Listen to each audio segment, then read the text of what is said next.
والصلاة والسلام على خاتم النبيين أما بعد فأعوذ بالله من الشيطان الرجيم بسم الله الرحمن الرحيم الصلاة والسلام عليك يا رسول الله وعلى آلك وأصحابك يا حبيب الله الصلاة والسلام عليك يا نبي الله وعلى آلك وأصحابك يا نور الله۔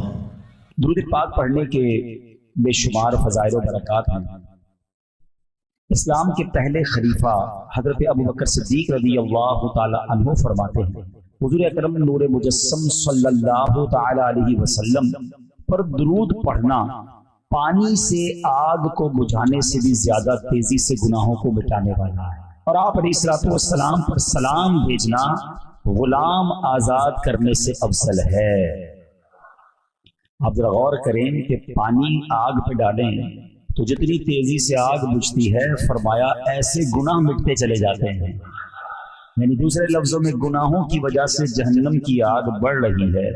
اگر آپ اس آگ کو اس گناہوں کی آگ کو بجھانا چاہتے ہیں تو درود پاک پڑھتے چلے جائیں، اللہ کی رحمت سے گناہ معاف ہوتے جائیں گے، آگ بھی بجھتی چلی جائے گی انشاءاللہ۔ اور فرمایا کہ نبی پاک علیہ الصلوۃ والسلام پر درود بھیجنا، سلام بھیجنا غلام آزاد کرنے سے افضل ہے۔ تو اب ہمیں چاہیے کہ ہم چلتے پھرتے اٹھتے بیٹھتے کثرت کے ساتھ درود پاک پڑھیں۔ سیدی اعلیٰ حضرت کیا خوبصورت اشعار لکھتے ہیں نا، اپنے خطاواروں کو اپنے ہی دامن میں لو، اپنے خطاواروں کو اپنے ہی دامن میں لو، اپنے خطاواروں کو اپنے ہی دامن میں لو، اپنے ہی دامن میں لو، کون کرے یہ بھلا تم پہ کروڑوں درود، کون کرے یہ بھلا۔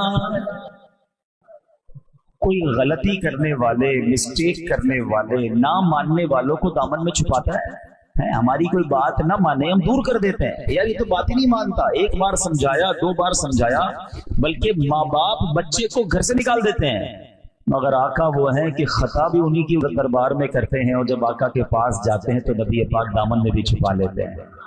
اپنے خطاواروں کو اپنے ہی دامن میں لو، اپنے خطاواروں کو اپنے ہی دامن میں لو، اپنے خطاواروں کو اپنے ہی دامن میں لو، اپنے ہی دامن میں لو، کون کرے یہ بھلا تم پہ کروڑوں درود، کون کرے یہ۔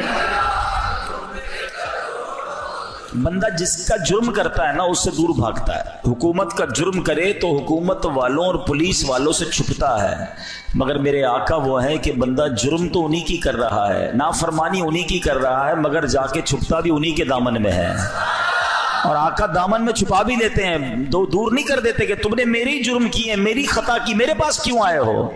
دنیا میں لوگ چور سے، ڈاکو جو ہوتا ہے چور ہوتا ہے، مجرم ہوتا ہے، پولیس سے چھپتا ہے، آقا کی شان یہ ہے کہ خطاوار بھی ان کے، مجرم بھی ان کے، اور جا کے چھپتے بھی انہی کے دامن میں ہیں۔ اعلیٰ حضرت کہتے ہیں کر کے تمہارے گناہ مانگے تمہاری پناہ، کر کے تمہارے گناہ مانگے تمہاری پناہ، کر کے تمہارے گناہ مانگے تمہاری پناہ، مانگے تمہاری پناہ، تم کہو دامن میں آ تم پہ کروڑوں درود، تم کہو دام۔ تو اب نیت کر لیں انشاءاللہ کثرت کے ساتھ درود پاک پڑھیں گے انشاءاللہ۔ آئیے مل کر محبت کے ساتھ بآواز بلند درود پاک پڑھ لیں۔ صلو علی الحبیب صلی اللہ تعالی علی محمد صلی اللہ علیہ وسلم۔ مسلمانوں کے پہلے خلیفہ امیر المومنین حضرت ابوبکر صدیق رضی اللہ تعالیٰ کمال کی ہستی ہیں، کمال کی شخصیت ہیں، ایسی ہستی ہیں کہ جب بھی ان کا نام لیتے ہیں تو ایمان تازہ ہو جاتا ہے۔ ایک بڑا ہی کمال کا واقعہ آپ کے ایمان لانے کے حوالے سے، بہت سارے واقعات ملتے ہیں، مختلف واقعات ملتے ہیں، آپ کے ایمان لانے کا واقعہ بڑا نرالا ہے۔ آپ نبی پاک علیہ الصلوۃ والسلام کے بڑے قریبی دوستوں میں سے ہیں. 18 سال عمر تھی آپ کی. نبی پاک علیہ الصلوۃ والسلام کی 20 سال عمر تھی جب سے دوستی ہو گئی. ابھی نبی پاک علیہ الصلوۃ والسلام نے اعلان نبوت نہیں فرمایا تھا. میرے آقا نے اعلان نبوت جب عمر مبارک 40 سال ہوئی جب فرمایا. اب کیسی دوستی تھی کہ بی بی عائشہ صدیقہ طیبہ طاہرہ رضی اللہ تعالی عنہا فرماتی ہیں کوئی دن ایسا نہیں گزرتا تھا جب نبی پاک ہمارے گھر تشریف نہ لاتے تھے. چونکہ دونوں کی طبیعت میں نفاست تھی, اللہ وحدہ لا شریک کے رب مانتے تھے.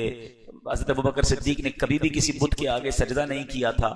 تو آپ نبی پاک کی طبیعت کے قریب آ گئے اور دوستی بڑی مضبوط ہو گئی. اب اعلان نبوت کا سال آ گیا. اس وقت آ گیا کہ جب نبی پاک نے اعلان نبوت کرنا تھا. حضرت ابوبکر صدیق رضی اللہ تعالیٰ عنہ بزنس مین بھی تھے, تاجر بھی تھے. اب تجارت کے لیے سفر کرتے تھے. تو ایک سفر کے لیے شام گئے. جب وہاں گئے تو رات ہو گئی. آپ کے ساتھ ایک غلام بھی تھا. اب ماجرا یہ ہوا کہ رات گزارنے کے لیے کوئی جگہ چاہیے تھی. تو ایک گرجا گھر تھا, عیسائیوں کی عبادت گاہ. ٹھیک. اب آپ نے دیکھا کہ اور کوئی جگہ تو نہیں, تو یہیں عبادت گاہ میں ہی رات گزار لیتے ہیں. تو آپ نے دروازہ کھٹکھٹایا. آپ کے غلام نے, اندر سے کوئی غلام نکلا یا کوئی کام کرنے والا نکلا, تاکہ میرے ساتھ میرے آقا ہیں اور ہمیں رات یہاں گزارنی ہے. سرد رات ہے, اندھیری رات ہے. اس نے کہا میں بتاتا ہوں. وہ بندہ اندر گیا اور جو گرجا گھر میں بڑا پادری تھا, جس کو آپ کہیں کہ راہب تھا, اس نے اس سے پوچھا. تو اس نے بتایا کہ ہمارے گرجا گھر میں وہی رات گزار سکتا ہے جس نے کبھی کوئی گناہ نہ کیا ہو, کبھی کوئی اللہ کی نافرمانی نہ کی ہو. اس نے باہر آ کر بتایا کہ ہمارے راہب تو یہ کہتے ہیں. کہ تمہارے پاس کیا ایسا طریقہ ہے کہ تم پہچان لوگے کہ بندے نے گناہ کیا نہیں کیا, خطا کی کہ نہیں. کہ یہ مجھے نہیں پتا. ان کا کہنا یہ اندر وہی آ سکتا ہے جس نے کوئی گناہ نہ کیا ہو. بہرحال جب واپس وہ بندہ اندر جانے لگا تو اس راہب نے کہا پہلے یہ تو پوچھو جو باہر آئے ان کا نام کیا ہے. تو حضرت ابوبکر صدیق کے خادم نے بتایا کہ میرے آقا کا نام ابو بکر ہے. اس نے جا کر اندر نام بتایا. کہ واپس جاؤ پوچھو ان کے والد کا نام کیا ہے. واپس آئے کہ میرے والد کا نام ابو قحافہ ہے. اندر جا کر نام بتایا ابو قحافہ. بولا فوراً لے کر آؤ, عزت کے ساتھ لے کر آؤ. اب وہ عزت کے ساتھ اندر لے کر آیا. کہاں مکہ پاک سے آئے, کہاں مکہ پاک سے آئے. مکہ وہی بستی جو پہاڑوں کے درمیان ہے, درخت کھجور کے درخت ہیں, کا وہی بستی ہے. اب وہ راہب بہت عزت سے بات کرنے لگا. اس نے اپنی کتابیں نکالی, پرانی کتابیں, آسمانی کتابیں. کبھی وہ صفحات کو پلٹتا, حضرت ابوبکر صدیق کو دیکھتا, پھر صفحات کو پلٹتا, کبھی چہرے کو غور سے دیکھتا. حضرت ابوبکر صدیق حیران ہے یہ کیا کر رہا ہے. کبھی نام پوچھتا ہے, کبھی والد کا نام, کبھی شہر کا نام, کبھی کتاب دیکھتا ہے. پھر کہتا ہے حضور اپنا ہاتھ آگے لائیے. اس راہب نے آپ کے ہاتھ پر بوسہ دے دیا. آپ کہنے لگے تمہیں کیا ہو گیا, تم کیوں ایسا کر رہے ہو, کبھی کیا کہتے ہو, کبھی کیا کہتے ہو. اگر رکنے دینا تو رکنے دو, جانے دو ان کو, اتنی ساری باتیں. تو راہب کہتا ہے کہ آپ کو نہیں پتا آپ کے ساتھ کیا ہونے والا ہے. کچھ دنوں میں اللہ کے آخری نبی اعلان نبوت فرمائیں گے اور آپ ان پر ایمان بھی لائیں گے, آپ ان کے خلیفہ بھی بنیں گے. اور جب وہ دنیا سے پردہ فرما جائیں گے آپ امیر المومنین بھی بنیں گے. جب آپ کو اللہ پاک اتنی عزتیں دے تو مجھے دعاؤں میں مت بھولنا. حضرت ابوبکر صدیق حیران ہو گئی کہ کیسی باتیں کر رہا ہے, کیونکہ آپ کے لیے ساری باتیں نہیں تھی. بہرحال رات گزری. حضرت ابوبکر صدیق کے ذہن میں یہ باتیں تو گھوم رہی تھی. اس کے بعد کچھ ہی دنوں کے بعد آپ واپس مکہ پاک گئے تو ابو جہل سے ملاقات ہو گئی. ابو جہل یاد رہے سخت نبی پاک کا دشمن تو تھا. ابو جہل سے جب ملاقات ہوئی تو ابو جہل کہتا ہے اے ابو بکر تمہیں پتا ہے تم جس کے بڑے پکے دوست ہو, وہ بڑی عجیب عجیب باتیں کرنے لگ گیا ہے. کیا باتیں کر رہے ہیں؟ وہ ان کے دوست تھے نبی پاک کے. وہ کہتے ہیں میں اللہ کا آخری نبی ہوں, اللہ وحدہ لا شریک کی باتیں کرتے ہیں, بتوں کے خلاف بات کرتے ہیں. حضرت ابوبکر صدیق حیران ہو گئے. تلاش کرتے کرتے نبی پاک کے پاس پہنچے. جیسے پیارے آقا کے پاس پہنچے نبی پاک مسکرا رہے تھے. کہا اے ابو بکر اللہ کا آخری نبی تمہیں ایمان کی دعوت دیتا ہے, ایمان لانے میں تم سب سے پہل کر لو, سبقت لے جاؤ. حضرت ابو بکر کہتے ہیں حضور آپ پر مجھے یقین تو ہے, بہت سالوں سے آپ کو جانتا ہوں, آپ صادق ہیں, آپ امین ہیں, آپ سچی باتیں کرتے ہیں, مگر جب بھی کوئی نبی آتا ہے وہ کوئی نشانی لاتا ہے, آپ بھی مجھے کوئی نشانی دکھا دیں تو مجھے اطمینان ہو جائے گا. نبی پاک علیہ الصلوۃ والسلام فرماتے ہیں ابو بکر کیا راہب کی باتیں یاد نہیں ہیں, اور تمہیں کتنی نشانیاں چاہیے, کیا وہ رات تمہیں یاد نہیں جو تمہارے ساتھ گزری تھی؟ اللہ اکبر۔ صدیق اکبر کہتے ہیں جو نبی ہزاروں میل دور ہونے والی ہماری باتوں کو جانتا ہے، ہم نے کیا آپس میں باتیں کی وہ بھی جانتا ہے، اب اور کسی نشانی کی کیا ضرورت ہے؟ کلمہ پڑھا لا الہ الا اللہ محمد الرسول اللہ، اور صدیق اکبر اسلام میں داخل ہو گئے۔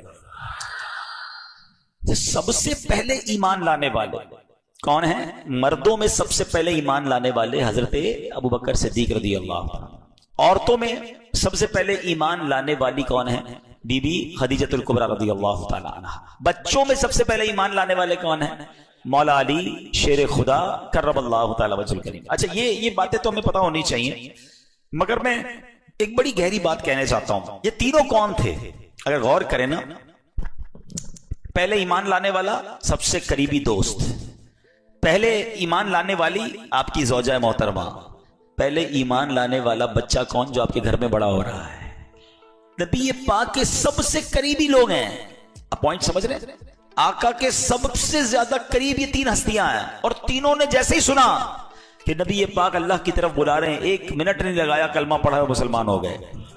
اس سے پتہ کیا چلا کہ پیارے آقا علیہ الصلوۃ والسلام کے جو جتنا قریب ہوتا گیا وہ اتنا دیوانہ ہوتا گیا، وہ اتنا محبت کرنے والا ہوتا گیا۔ اب مجھے اور آپ کو ایک بات سمجھنی ہے کہ جب کوئی ہمارے قریب ہوتا ہے، دور سے تو مجھے بڑے اچھے لگتے ہیں، ارے ماشاءاللہ بڑے نیک انسان ہیں، بڑا مسکراتے ہیں، بڑی پیاری باتیں، قریب آنے کے بعد اب ہمارے بارے میں ان کا خیال کیا بنتا ہے، یہ سوچنا ہے، یہ سمجھنا ہے۔ بعض اوقات ہم باہر جاتے تو باہر کے لوگ کہتے ہیں دعا کیجئے گا، حضرت ذرا دم کر دیں، کبھی گھر والوں نے کہا دعا کر دیں، گھر والوں نے کہا دم کر دیں۔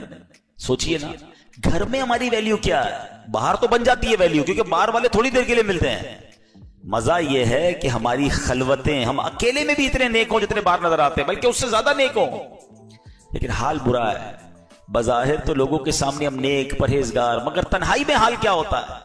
تو اے میرے پیارے اسلامی بھائیوں، نبی پاک کا یہ وصف بتا رہا ہے کہ ہمارے بڑے ایسے ہوتے تھے، بزرگ ایسے ہوتے تھے، اور آج بھی ہیں، اللہ والے ایسے ہی ہوتے ہیں کہ ان سے جتنا قریب جاؤ بندہ اتنی محبت میں گرفتار ہو جاتا ہے، اتنی عقیدت میں اضافہ ہو جاتا ہے، ان کی اور عبادتیں پتہ چلتی ہیں۔ ہمارے قریب آتے ہیں بندے کو ہمارے کرتوت پتہ چلتے ہیں۔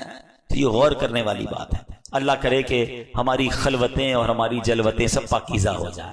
اب ہم چلتے ہیں کہ ہم یہ سمجھیں کہ ظاہر، ہمارا جو ظاہر ہوتا ہے نا، اس پر ہم بڑی توجہ دیتے ہیں۔ روز منہ دھوئیں گے، دانت صاف کریں گے، کپڑے پہنیں گے، خوشبو لگائیں گے، کپڑے پہ داغ لگ جائے تو کسی محفل میں نہیں جائیں گے، دعوت میں نہیں جائیں گے، یار لوگ دیکھیں گے۔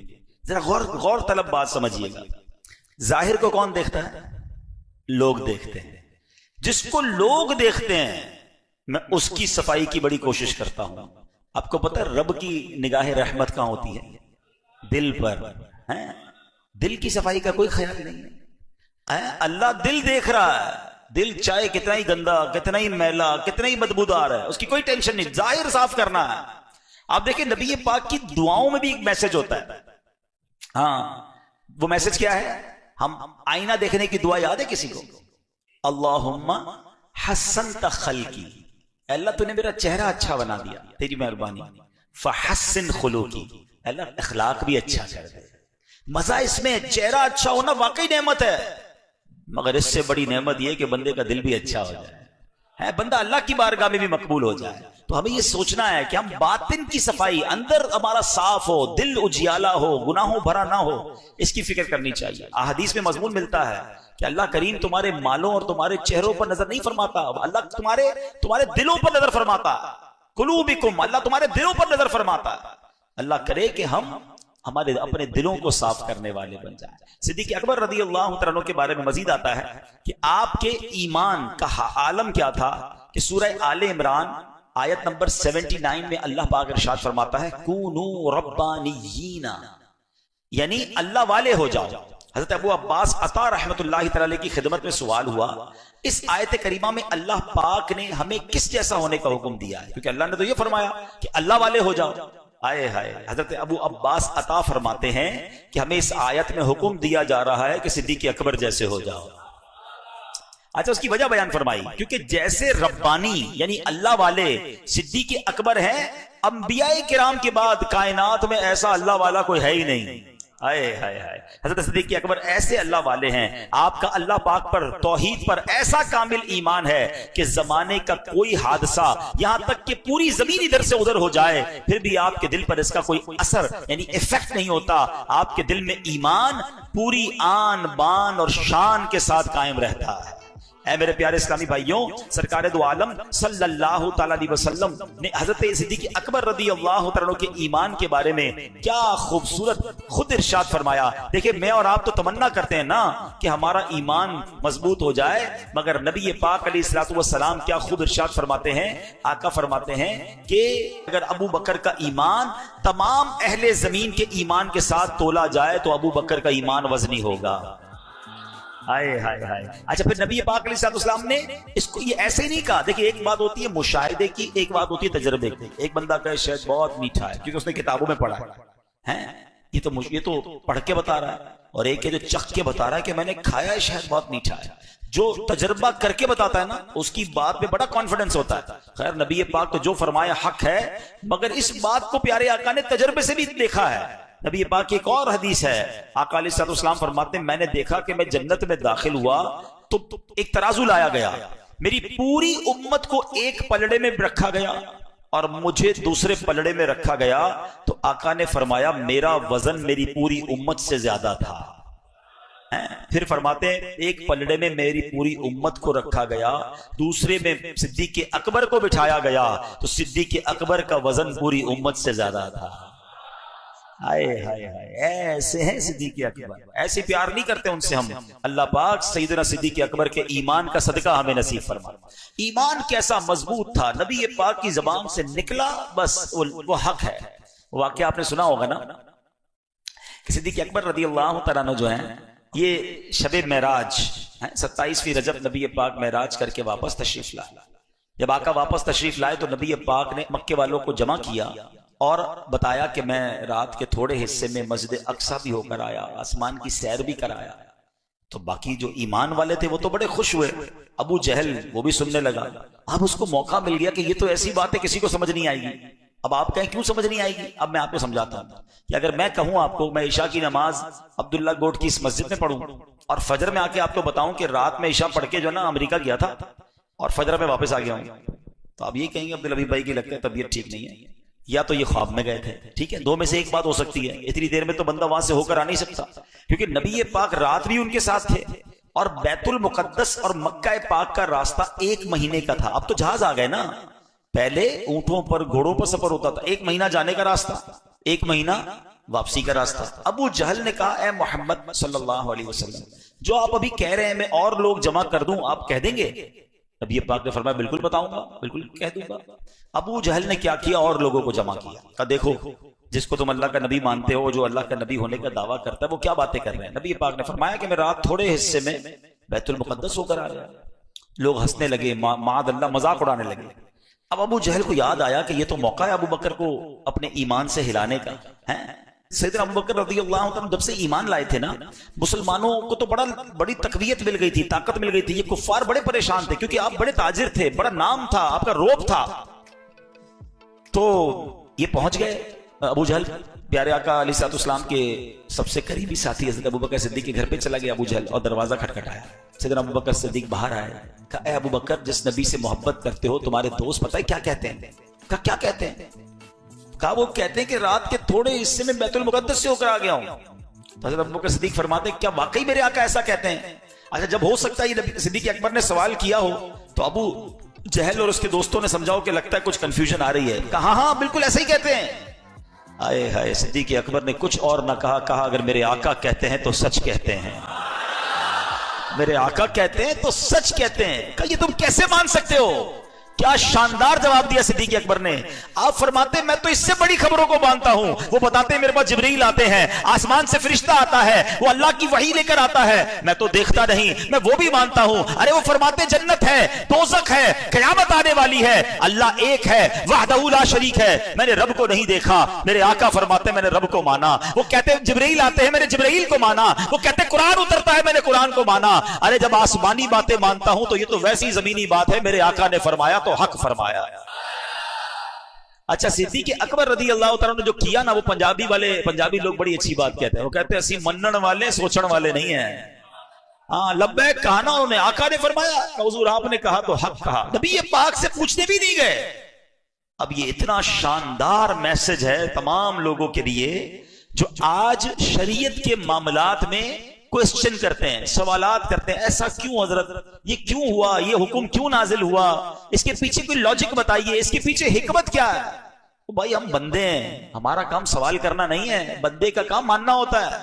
ہم نے اللہ کو نہیں دیکھا تو رب کو مان لیا ہے. جبریل قرآن لے کر آئے، ہم تو قرآن کو مانتے ہیں، اللہ کی کتاب ہے. اب جب حدیث پہنچی نبی پاک نے فرمایا تو خواہ خواہی کے سوال کیسے.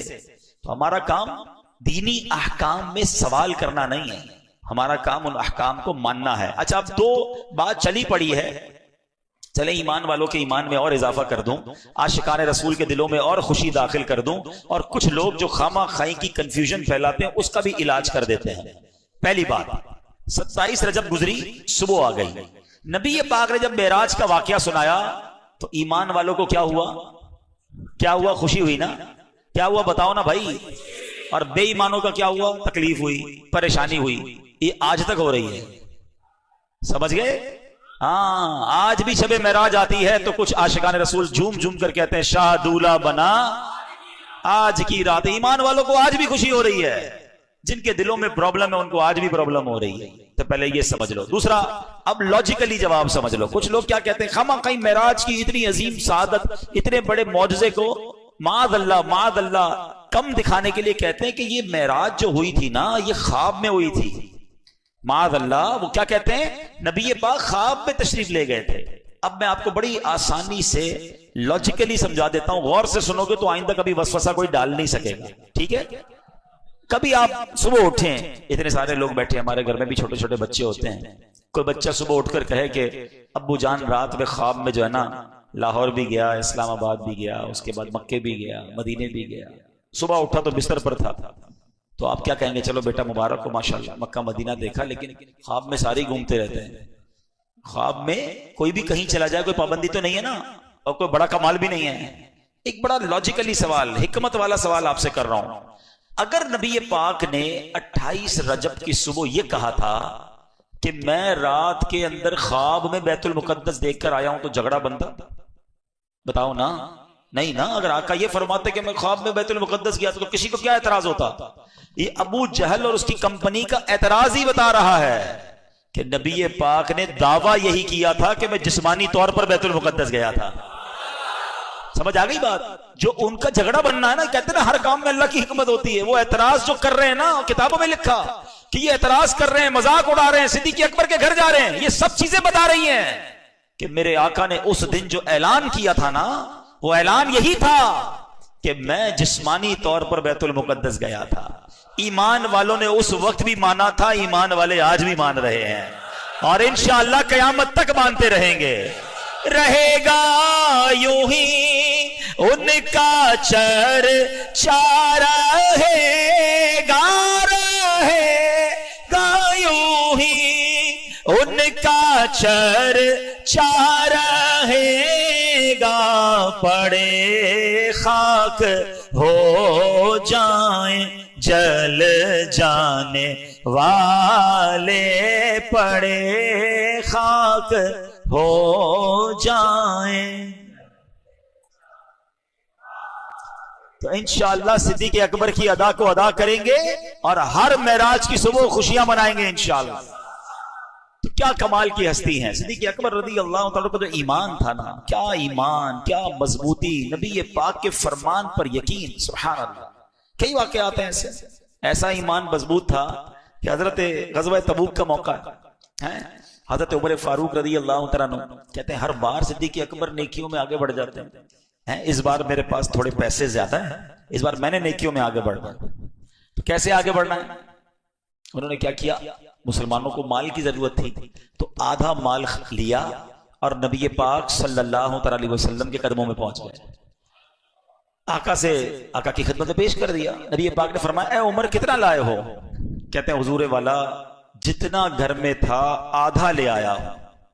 پیارے آقا علیہ الصلوۃ والسلام نے فرمایا اے عمر گھر والوں کے لیے کیا چھوڑا ہے؟ کہ حضور گھر والوں کے لیے میں آدھا چھوڑ کر آیا ہوں. اب ذرا سوچئے جن لوگوں کو 2.5% زکوٰۃ دینا مشکل لگتا ہے وہ 50% لے کے چلے گئے. اچھا آپ کہتے ہیں کہ مجھے انتظار تھا کہ میں ابو بکر کہلاتے ہیں کیونکہ مقابلہ تھا, کمپٹیشن تھا. اچھا اب جیسے ہی ابو بکر رضی اللہ تعالیٰ عنہ آئے تو نبی پاک نے پوچھا اے ابو بکر کیا لایا ہو؟ کہتے حضور گھر میں جو کچھ تھا سب لے آیا ہوں. فرمایا صدیق اکبر گھر والوں کے لیے کیا چھوڑا ہے؟ کہ حضور گھر والوں کے لیے اللہ اور اس کا رسول کافی ہے. ایمان تھا تو کیسا تھا. حضرت عمر کہتے اس دن آج میں نے جان لیا کہ نیکیوں میں ابو بکر سے آگے نہیں بڑھ سکتا. اچھا پھر دیکھو یہ صدقہ قبول کیسا ہوا کہ نبی پاک کی بارگاہ میں جب سیدنا ابو بکر صدیق سارا مال پیش کر چکے نا تو آپ نے اتنا صدقہ کیا تھا, سب کچھ دیا تھا نا, تو کرتے پر جو بٹن لگے تھے نا وہ بٹن بھی رائے خدا میں صدقہ کر دیے, کانٹے لگا لیے. تھوڑی دیر ہوئی تو